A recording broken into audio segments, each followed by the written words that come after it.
રાજકોટમાં agri world expo 2024નું ભવ્ય આયોજન કરવામાં આવ્યું છે, જેમાં ખેતીને લગતા ઓજારો, ખાતર, ટ્રેક્ટર તથા ઓજારોના તમામ પ્રકારના સાધનો એક્સપોમાં જોવા મળી રહ્યા છે. તેમજ ઘઉં માટેના મોટા હાલર મશીનો પણ એક્સપોમાં સમાવેશ કરવામાં આવ્યો છે. આ ઉપરાંત અલગ અલગ પ્રકારના નાના મોટા રોપા, છોડ તેમજ બિયારણ પણ જોવા મળ્યા હતા. આ એક્સપોમાં ખેતરને લગતી લગભગ તમામ વસ્તુઓનો સમાવેશ કરવામાં આવ્યો છે.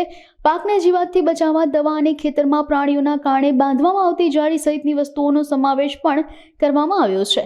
એક્સપોમાં કોઈ પણ પ્રકારની જંતુનાશક દવાનો સ્ટોલ ઊભો કરાયો નથી, તેમજ ઓર્ગેનિક તરફ વળવા માટે લોકોને જાણકારી આપવામાં આવી હતી. ખેતી દેશ કી તાકાત અંતર્ગત આજ જ્યારે રાજકોટ શાસ્ત્રી મેદાન ખાતે જ્યારે એક એક્સપોનું ખૂબ ભવ્ય આયોજન કરવામાં આવેલું છે. આ આયોજન કરવા માટે સૌપ્રથમ સૌ આયોજકોને હું હૃદયપૂર્વકથી ખૂબ શુભેચ્છાઓ પાઠવું છું અને ખૂબ અભિનંદન પાઠવું છું. કારણ કે આ કાર્યક્રમ થકી, આ એક્સપો થકી જે રીતે સમગ્ર સૌરાષ્ટ્રના ખેડૂતોને જે રીતે જાગૃત કરવામાં આવે છે, જે રીતે એક્સપોની મુલાકાત કરી અને ખેડૂતોને કંઈક ને કંઈક નવી વસ્તુ જાણવા મળે છે, તો આવું એક સુંદર મજાનું આયોજન કરવા બદલ સૌ આયોજક મિત્રોને પણ હું હૃદયપૂર્વકથી અભિનંદન પાઠવું છું. ને એની સાથે સાથે જે પણ કોઈ આપણા સમગ્ર સૌરાષ્ટ્રના રાજકોટ જિલ્લાના ખેડૂત ભાઈઓ જે આ કાર્યક્રમની અંદર ભાગ લીધો છે, એમને પણ હું અભિનંદન પાઠવું છું. અને અમે આશા રાખી કે કાયમી માટે ખેડૂતોના હિતમાં, ખેડૂતોને સમૃદ્ધ બનાવવા માટે થઈને આવા નવા એક્સપોના કાર્યક્રમ કાયમી માટે થતા રહે એવી આ સૌ આયોજક મિત્રો પાસે પણ અમે આશા રાખી છીએ. ને ફરી એકવાર એમને હૃદયપૂર્વકથી ખૂબ અભિનંદન પાઠવી છે. આ એક્સપોની મુલાકાત લીધા બાદ મને પણ ઘણું બધું જાણવા મળેલું છે. જે કાંઈ ખેડૂતોને અપડેટ કરવા માટે થઈ ઘણી બધી અપગ્રેડ મશીનરી આવી ગયેલી છે. એ તમામ મશીનરીની અમે ઝીણવટ રીતે એને અમે જોઈ છે. જે રીતે ખેડૂતો પણ એક ઉત્સાહથી ને એક આનંદના ભાવથી એક્સપોને જોઈ અને ખૂબ રાજી થાય છે. તો આ તકે ખેડૂતોને પણ ઘણું બધું નવું શીખવાને જાણવા મળેલું છે. ખાસ કરીને સૌ ખેડૂત ભાઈઓને આપણે જે રીતે ભારત દેશની અંદર રહી છીએ, અને આપણામાં કહેવત છે કે ભાઈ ખેડૂત એટલે આપણે એને આપણા સરના તાજ માનતા હોય છે એમ.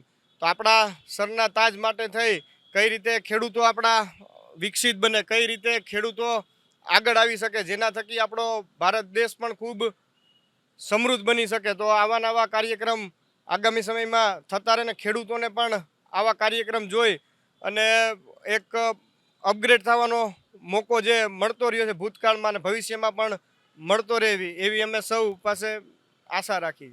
મારું નામ ચિંતન ભટ્ટ છે. ભારત એક ખેતી પ્રધાન દેશ છે અને માનનીય પ્રધાનમંત્રીનું જે ડ્રીમ છે કે એક 3 મિલિયન ઇકોનોમીમાં આપણે જવું છે, એક સર્વાંગી વિકાસની જરૂર પડશે. અને સર્વાંગી વિકાસ માટે દરેક ગામડાનો અને ગામડામાં રહેતા લોકોનો એક વિકાસ થવો જોઈએ. અને ગામડાઓનો મોટામાં મોટો રોજગારીનું સાધન ખેતી છે.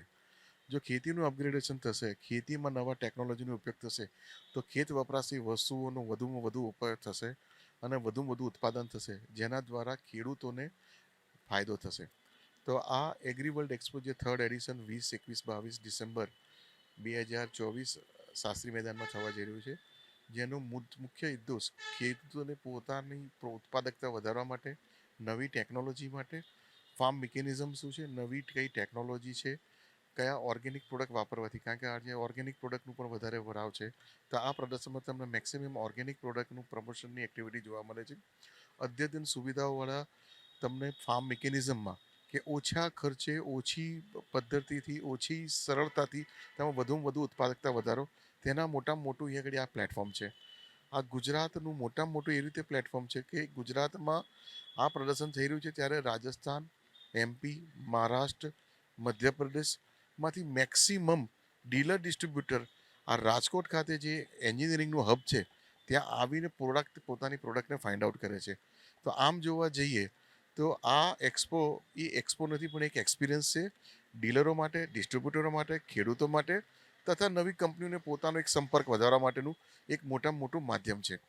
તો આ માધ્યમથી હું ગુજરાત અને ભારતની ખેડૂતોને એક આહવાન કરવા માગું છું કે આવા એક્સપો દ્વારા, એટલે કે એગ્રી વર્લ્ડ એક્સપો કટિબદ્ધ છે કે ખેડૂતોની ઉત્પાદકતા વધે, તેમની પોતાનું એક કોન્ટ્રીબ્યુશન ખેત પેદાશોમાં વધે અને આ ખેતીને લગતી તમામ માહિતી તેમને મળી રહે. આ એગ્રી વર્લ્ડ એક્સપો એક પોતાનું મોટું પ્લેટફોર્મ છે. આ એગ્રીવર્લ્ડ એક્સપોમાં 150થી વધારે કંપની અને તેની સહયોગીઓ 500 કંપનીઓએ આમાં ભાગ લીધો છે. મને જણાવતા ખૂબ આનંદ થાય છે કે આજના દિવસમાં અમે દરેક કલાકે ખેડૂતોને પ્રોત્સાહિત કરવા માટે ડ્રો કરી રહ્યા છે. અને હમણાં જ એક આપણે જે ડ્રો કર્યો તો તે દરમિયાન આજે 5 કલાકની અંદર ઓલરેડી 7,000થી વધારે ખેડૂતોએ વિઝિટ કરી ચૂક્યા છે. અને આવનારા 2 દિવસોમાં કે 21 ને 22 વધુને વધુ ખેડૂત મિત્રો આમાં ભાગ લેશે અને વિઝિટ કરશે એવી અમને આશા છે. ઓર્ગેનિક તરફ વળવા માટે અમારો સંદેશો એ છે કે અમે આ એક્ઝિબિશનમાં એક પણ પેસ્ટિસાઇડ્સને કે જંતુનાશક દવાઓનો એક સ્ટોલ લીધો નથી. અને ઓર્ગેનિકનું પ્લેટફોર્મ કરી અને 21 અને 22 તારીખમાં એક સેમિનારનો માધ્યમથી અમે સેમિનાર કરવા જઈ રહ્યા છે, જેમાં ખેડૂતોને ઓર્ગેનિક પ્રોડક્ટથી થતા ફાયદાનો એક મહત્વ સમજાવવામાં આવશે. મારું નામ અમિત પટેલ છે. એક્સપોમાં અત્યાર સુધીમાં તો આજ પહેલો દિવસ છે, પણ પહેલા દિવસ પ્રમાણે આજનો દિવસ ખૂબ સારો રહ્યો.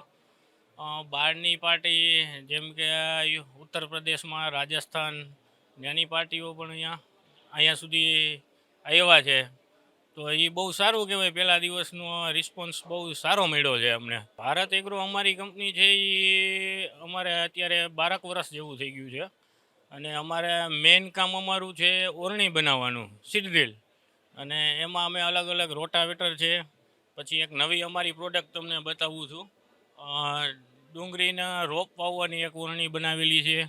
પછી એમાં મિની ટ્રેક્ટરની, મોટા ટ્રેક્ટરની ઓરણી છે, રોટાવેટર છે, રાઈસ મિલ છે, મલ્ચિંગ મશીન છે.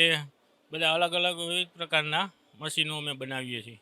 પહેલાંનું તમે કહીએ અને અત્યારનું કહીએ તો એના કરતાં ઘણો હાથી ઘોડાનો ફરક છે.